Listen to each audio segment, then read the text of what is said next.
Thank you.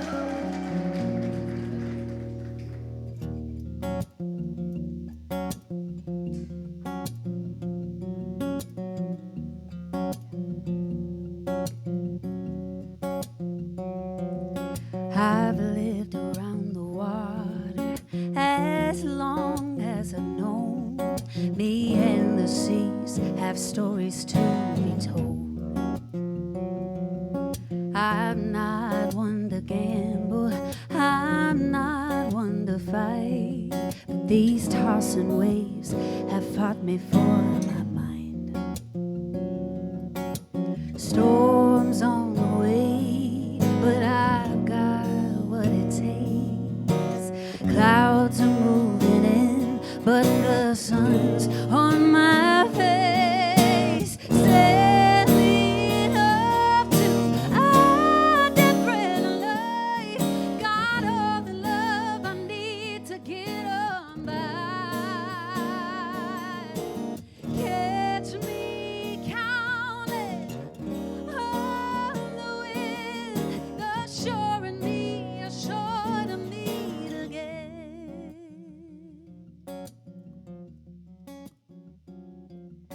The deep blue showed its colors, and I told the line. I think by now it's time to show it mine. 'Cause I strike like lightning, and I roar like thunder. I'm not afraid of what used to take me under. Yeah. Sailing up to a different life. Got all the love I need to get on by. Catch me counting on the wind, the shore and me are sure to meet again.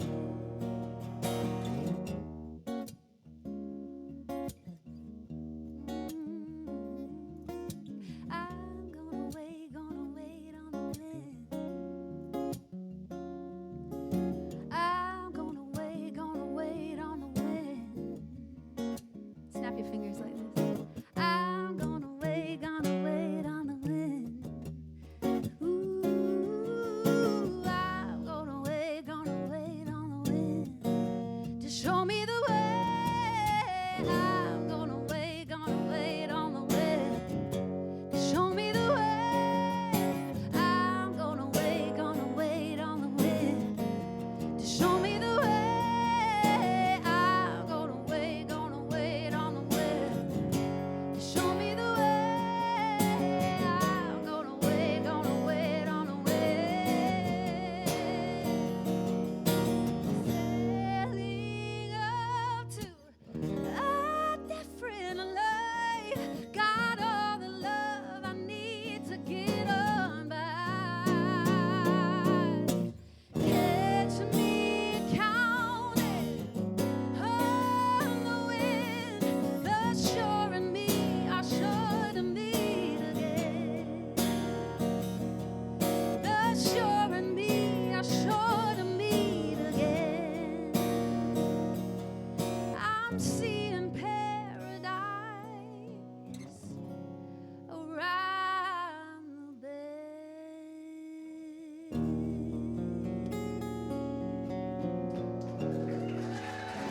Woo. Thank y'all so much. Man, we've started it. I don't have to be nervous anymore. Thank you guys so much for being here tonight. This is like extremely special to me, and I know all the other artists and Maggie and hopefully to all of you guys here tonight. That song, I actually didn't write that last song. I'm hoping to release that this year, but that was a gift a group of friends wrote for me at a retreat a couple weeks ago, and I was supposed to be there and wasn't able to go because of some really hard things that have happened in our family. We've been in one of the hardest seasons of our entire life, and it's been coupled with this event, which has been such a light for me to kind of like ground myself in this creative adventure, I guess, and this task that Maggie gave us to dive into a piece of art, which I've definitely never done. I've barely been into an art exhibit, I think. This might have been one of my first experiences in this world. And so to be able to pair that with what I do creatively was just such a cool journey. So thank you, Maggie, again, for inviting me to be a part of this event. It's been very, very special and a hard time. And that last song was kind of my story, our story, wrapped into a song and gifted to us by some loving friends. And it made me feel so seen and so loved. And I think it was just, for me, as I heard them play this, and I knew Dan's direction and Blake's direction, and it felt like the perfect little segue from what Dan expressed, just being in this middle place of the trauma, the healing process, and then the stepping out again into the world. And so, it just talks about keeping your arms wide open and letting the wind push you to where it is you're going next. And so I feel like we're kind of like, our wings are wide open. Come on, wind, let's ride. Let's go wherever we are going next. So I hope that you enjoyed that one. This next song, me as a songwriter, I'm discovering who I am as a songwriter again. I used to write songs a lot when I was in my early 20s and used to share them out. And then I stopped and I started having babies and I started working and life and all of those things. And it's been so awesome getting back to this. And I've always loved words. I've always loved images and painting pictures, describing things in detail. And so me as a songwriter, I'm discovering more and more that I'm a storyteller.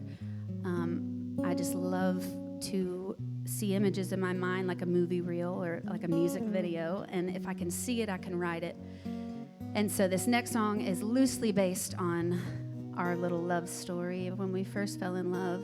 A little reckless, a little romantic, but there's a whole lot of fiction added into it for fun.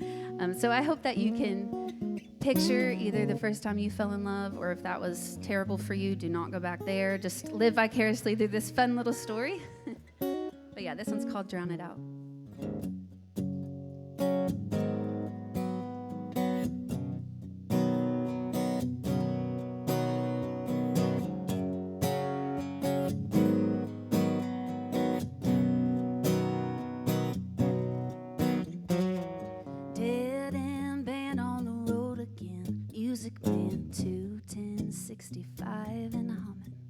Long story, fast track, it all fades to black.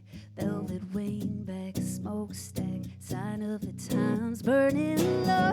I look at old photographs and it shows such a different version of me. You were wide-eyed, I was swept by the wind of a two-tone broken dream. Baby, tell me,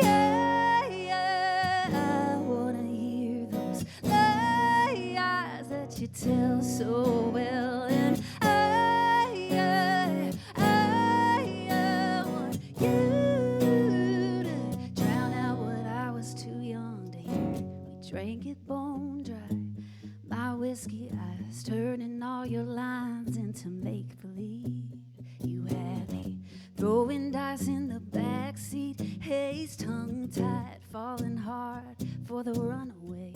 Baby, tell me, I wanna hear those lies that you tell so well, and I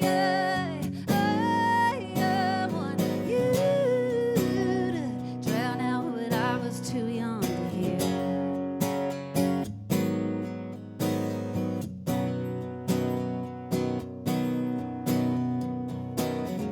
Pour that honey on, lie to me like young lovers first try. You could tell the truth or sweet talk me over, just make me believe it one more time.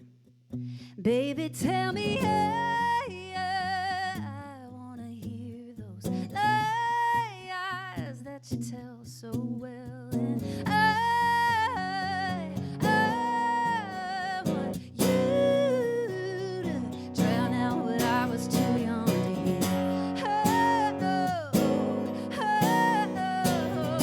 Drown it out, drown it out.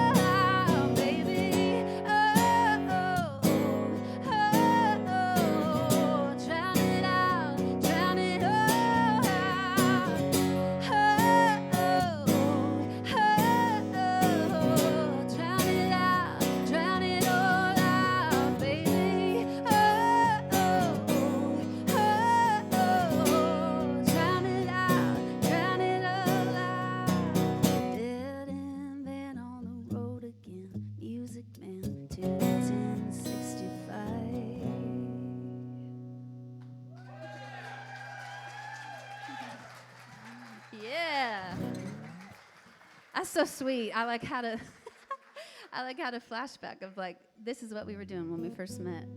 And he was just my guitar player at the time.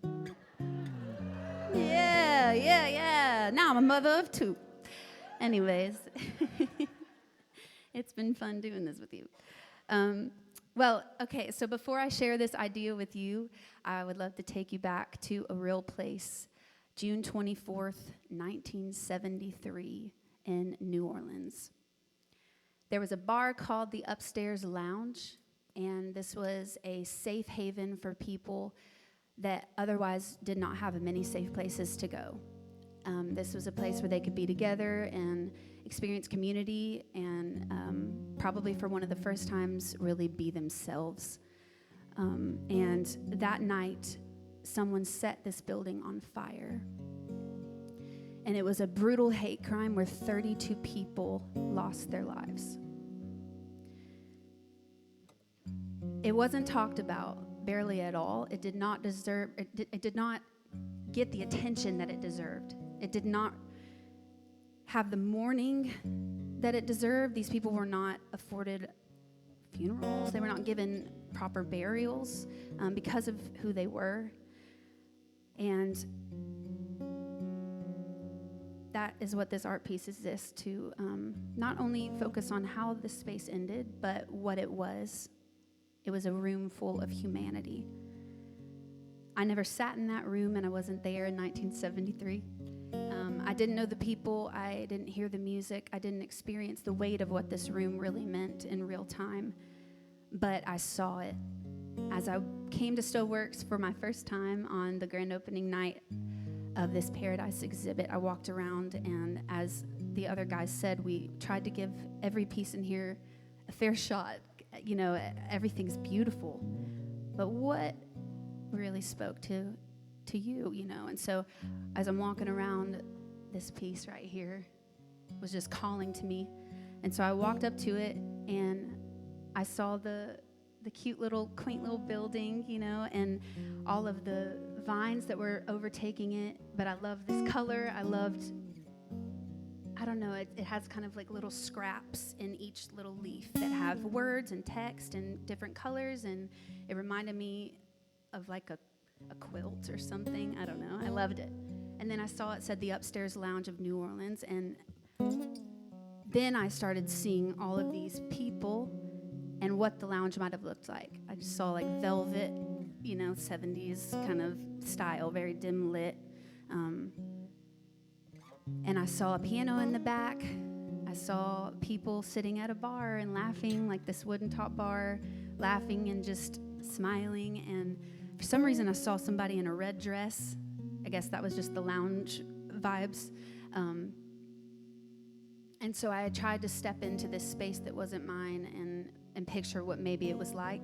But it wasn't until I went home and I did a little deep dive online that I realized that this place holds a very deep and very important story that needed to be told. But it was also very intimidating realizing what this story was. And I had a moment of like, a lot of questions came to my mind, and I thought, how am I supposed to step into the shoes of a gay man from the 1970s? How am I going to make that believable to a crowd? And then I had to shift my focus and realize that I can't fixate on all these things that make me different than those people that were in the room.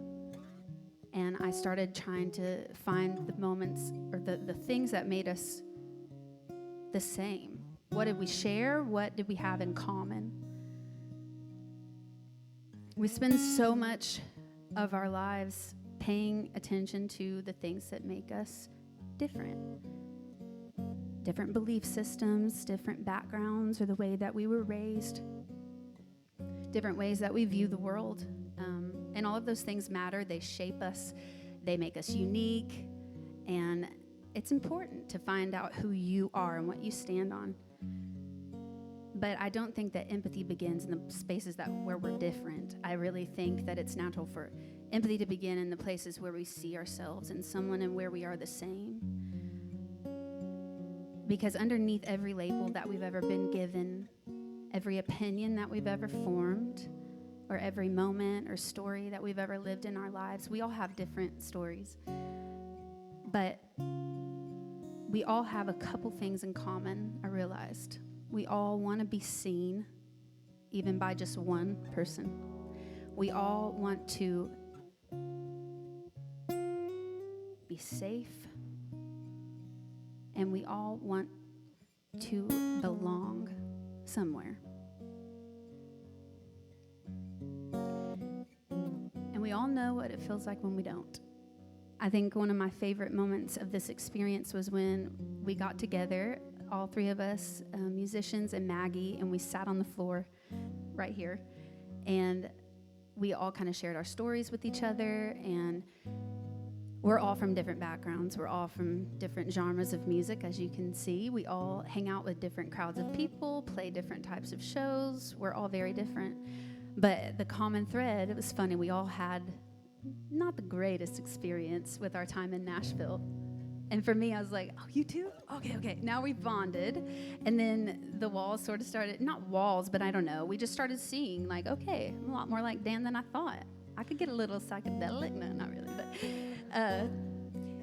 But anyways, we found out that we were a lot more alike. And then as this process kept going, we started seeing common threads in our talks and like in our songs and in the reasons why we chose the art piece and like all of these things. And now it's like, I want to write songs with y'all. I want to be closer friends with you guys. Like, that's how you connect with people. I have been, personally for me, I've been told I don't belong in a church. I've been told I don't belong in a bar many times. And I was told as a child that I didn't belong in the home where I grew up with the people that raised me. And it's hard to hear that as a kid because where else are you going to go? So I think we can all agree that it doesn't feel good when somebody tells you you don't belong somewhere.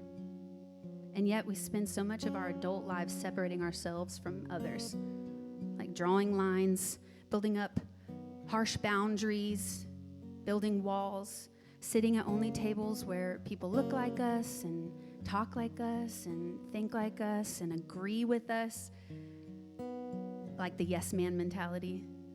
I'm totally, I've totally done that many times. I get on a rant and I'm like, I'm gonna call this one person. I know she's gonna jump on this rant with me and it's gonna feel good and I'm gonna get fired up. And then like nothing ever productive from that. And there's definitely never growth. So it's comfortable there. I get that. But like I said, that's not where connection happens. Connection happens in the simplest, most human moments, not when everything is figured out or every difference is resolved, but in the quiet, ordinary exchange of just being alive at the same time, breathing the same air with someone else in the room.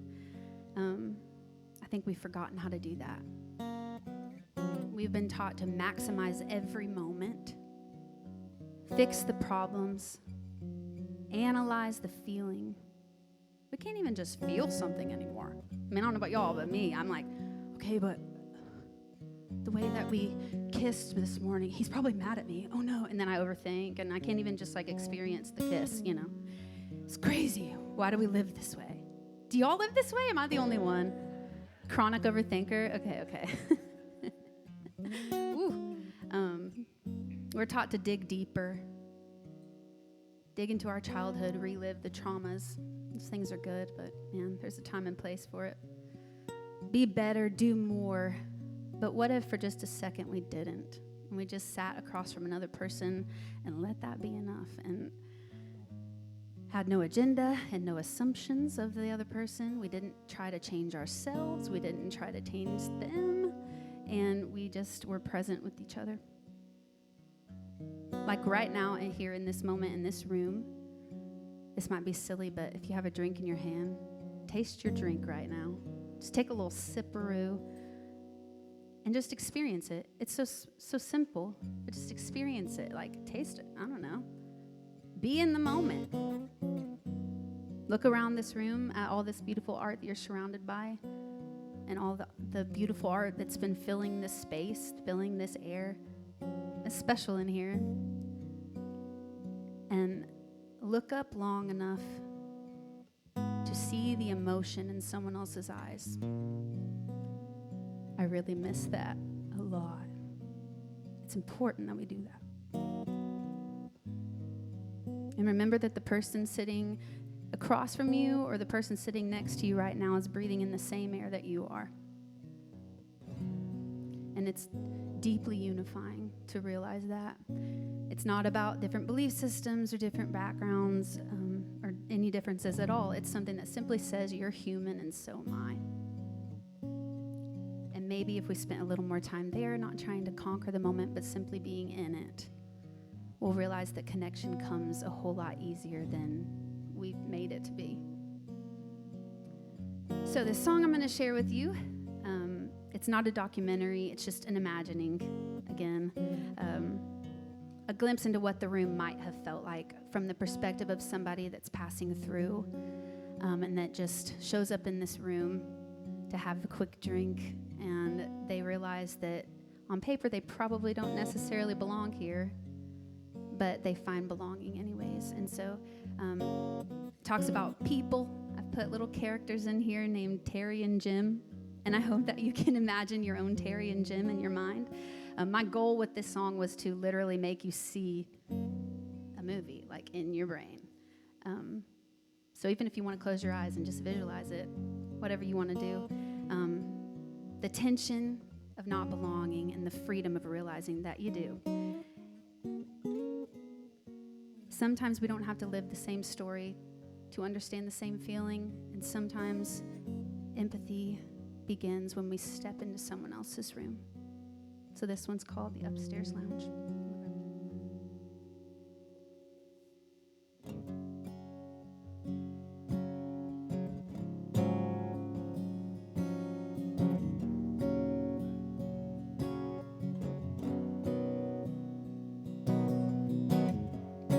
Headed nowhere special, just killing a little time. Bourbon Street piano playing, I was flying blind. Found a set of narrow stairs, hiding like a secret you don't tell. Nothing but a worn out sign, and all it said was upstairs, a lounge. I didn't know what to expect. I just walked on in, found a booth in the back, and I ordered a tall double gin. And that's when I saw Terry pouring up a shot for a man named Jim, getting lost with his lover in that lowly Louisiana den. There were a few men dancing, a few men cashed out playing dominoes, and I'm leaning back just watching it all unfold. How'd I get here with all the queers and queens? Well, I thank God for that night in New Orleans. Someone caught me staring like I didn't quite belong. It was a sight to see him in a red dress with a whole lot of makeup on. Smiled like he knew me, or maybe just that look. He must have seen 1,000 wildflowers trying to read him like a book. And suddenly there was nothing so different about us two. In a room full of strangers, we were only passing through. That's when I saw Terry pour another shot for a man named Jim, getting lost with his lover in that lowly Louisiana den.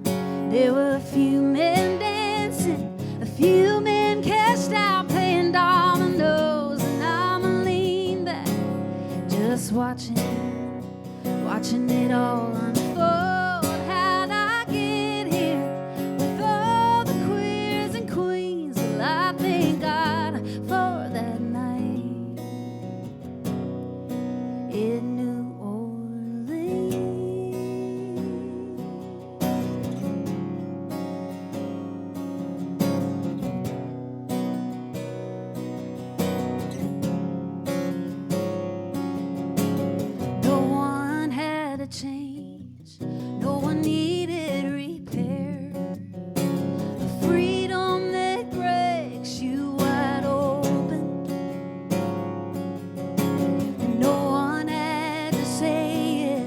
to believe that it's true. The spell on that room was unspoken, and I still feel it from that night when I saw Terry pouring up a shot for a man named Jim, getting lost with his lover in that lowly Louisiana den. There were a few men dancing, a few men cashed out playing dominoes, and I believe that just watching it all unfold. How'd I get here with all the queers and queens? Well, I thank God for that night. Oh, I thank God for that night in New Orleans.